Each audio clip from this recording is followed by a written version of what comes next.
अब मैं देखता हूं छोटे छोटे बच्चों को भी, दुधमुहे बच्चों को भी स्मार्टफोन लोग पकड़ा देते हैं।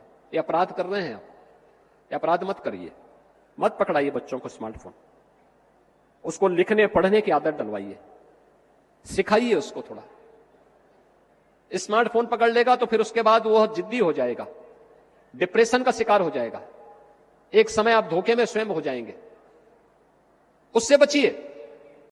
हाय एवरीवन, सीएम योगी के इस स्टेटमेंट पर यूपीएससी मेंस में किस तरीके से क्वेश्चन आ सकता है, तो जीएस पेपर 2 को देखें तो जीएस पेपर 2 में जो गवर्नेंस और सोशल जस्टिस वाला जो सेक्शन है, तो उसमें कुछ इस तरीके का क्वेश्चन फ्रेम हो सकता है कि बच्चों को स्मार्टफोन देने पर रोक की बजाय जागरूकता और अभिभावकी नियंत्रण अधिक प्रभावी उपाय है।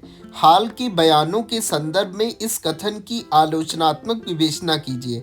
ऐसा कुछ 150 वर्ड्स में पूछा जा सकता है।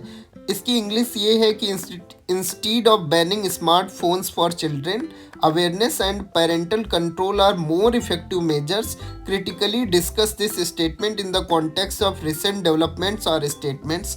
150 वर्ड्स में, ठीक है। अब जो जीएस पेपर 1 का सोसाइटी वाला जो सेक्शन है, तो सोसाइटी वाले सेक्शन में भी इस तरीके का क्वेश्चन फ्रेम हो सकता है कि आधुनिक भारतीय समाज में स्मार्टफोन बच्चों के लिए एक आवश्यकता और खतरा दोनों बन गया है। इस कथन की समाजशास्त्रीय विवेचना कीजिए।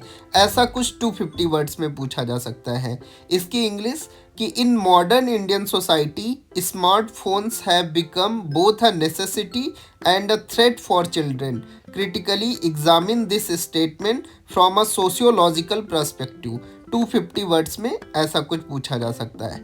एस्से में भी इस तरीके के टॉपिक्स पूछे जाते हैं। यहाँ पर मैं आपको इस टॉपिक पर 3 एस्से आपको बता रहा हूँ कि इस तरीके से ये एस्से आ सकते हैं। जैसे पहला एस्से पूछा जा सकता है कि technology is a good servant but a bad master. बहुत रेलेवेंट एस्से हो सकता है ये। दूसरा एस्से ये हो सकता है parenting in the age of smartphones, ये एक टॉपिक हो सकता है।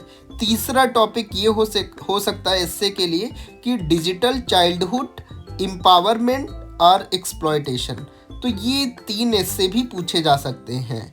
इसके अलावा आपको हमेशा इस बात की अवेयरनेस होनी चाहिए कि न्यूज़पेपर में या हाल ही में चर्चा में रहे जो भी स्टेटमेंट्स हैं, वो आपके लिए यूपीएससी मेंस में बहुत ज़्यादा रेलेवेंट हो जाते हैं। यूपीएससी उन स्टेटमेंट्स पर अक्सर क्वेश्चन पूछती है। Thank you.